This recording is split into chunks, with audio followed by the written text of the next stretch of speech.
ជំរាបសួរបងប្អូនថ្ងៃនេះខ្ញុំមានក្បាច់មួយដែលចែកចម្លែកទៅបងប្អូនគឺនៅពេលដែលយើងមានអាការៈឈឺក្បាលតែយើងគួរតែប្រើក្បាច់អីដើម្បីជួយព្យាបាល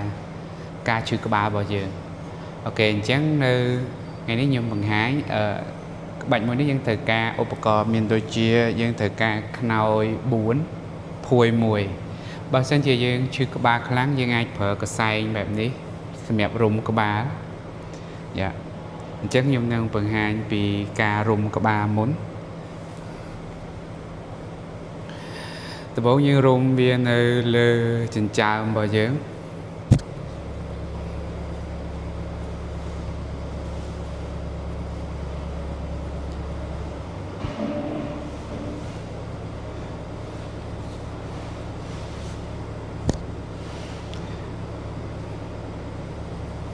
យើងរុំល្មមបានយើងកុំទាញតឹងពេក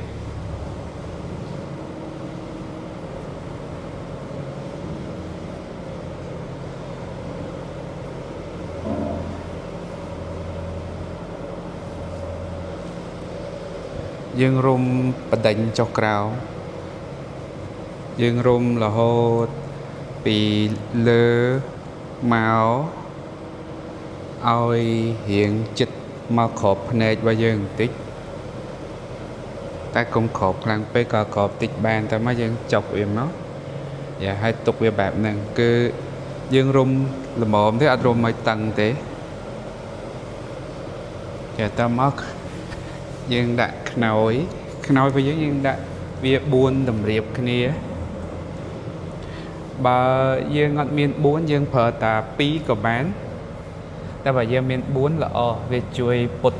វាជួយសន្ធឹងឆ្អឹងខ្នងរបស់យើងផងហើយភួយនេះ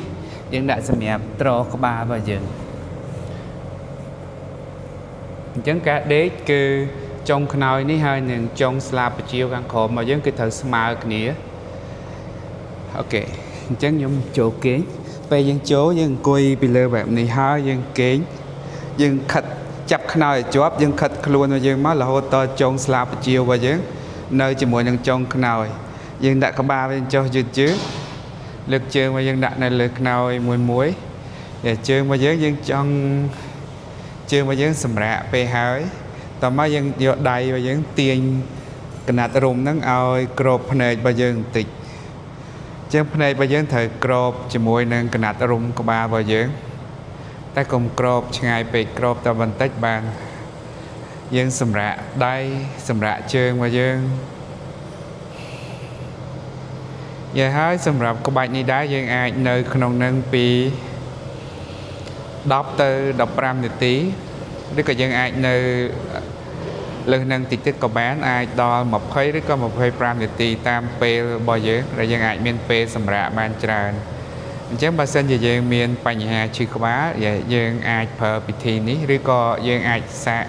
ជាមួយនឹងក្បាច់នេះបានវាជួយសម្រួលដល់ការឈឺក្បាលរបស់យើងបន្ទាប់ពីយើងគេងបានគ្រប់នាទីដែលយើងចង់បានហើយ15ឬក៏20ឬក៏25ពេលយើងចេញមកវិញយើងគ្រាន់តែដាក់ជើងរបស់យើងមួយមកចំហៀងខាងស្ដាំមកដៃស្ដាំរបស់យើងលើកឡើងទៅលើហើយយើងបែរខ្លួនមកខាងស្ដាំពេលយើងដាក់ចុះមកភ្លាមយើងកុំតណាងើបឡើងភ្លាមយើងគេងនៅចំហៀងខាងស្ដាំទាំងមួយសន្ទុះទៅអាចជា3 4ដង្ហើមមិនក៏បានបន្ទាប់មកយើងអាចក្រោកឡើងមកបានយឺតពេលយើងក្រោកឡើងមកយើងអាចដកកណាត់រុំក្បាលរបស់យើងចេញបាន